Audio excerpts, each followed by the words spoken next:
Sarah. So, hey everyone, my name is Sarah Diab.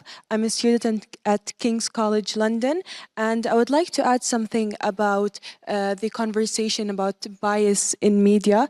To be honest, I've heard a lot of negative implications mentioned about this bias in media. I would like to say that maybe media being biased, for example, in the US, isn't so bad in itself, because I would say maybe if we had many channels that were unbiased and told, for example, their own perspective or their own opinion, we're going to see that there's going to be a divide within the people. And what does this create? This just creates more polarizing opinions, and this creates like a more of a chance for civil war to happen within that state.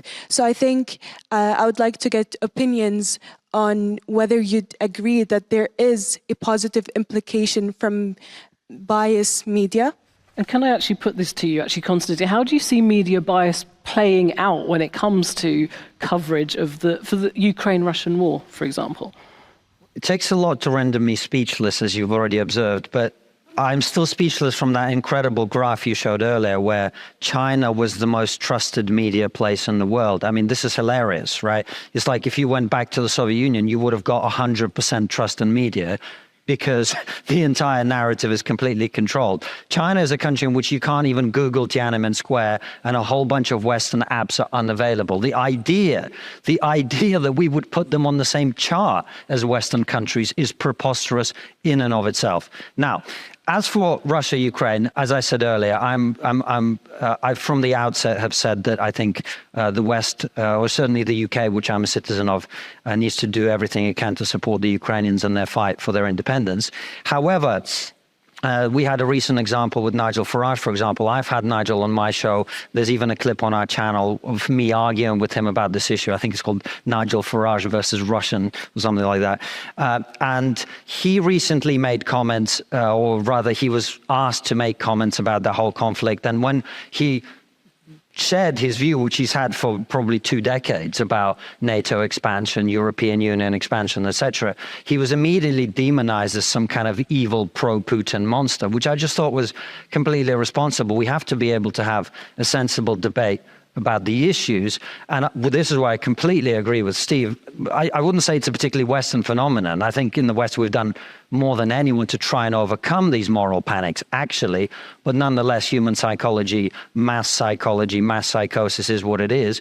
We do get into problems where everyone thinks the same thing. No one's allowed to disagree. No one's allowed to voice a concern. Well, it gets back to the quote of he or she who controls the present controls the past. And it's a very, very important point, particularly on NATO expansion. There were a great number of people who were worried about what the consequences of NATO expansion would bring, and that people were looking at this as sort of a cheap way to have a rah-rah relationship in Europe, and that would be low cost.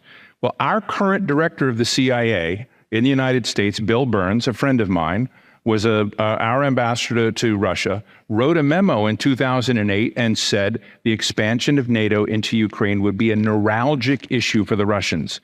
Now, Bill Burns is faithfully representing Joe Biden and the White House and all of this, but he wrote that memo. He's probably the most knowledgeable person in the U.S. government on Russia, and he was worried about this.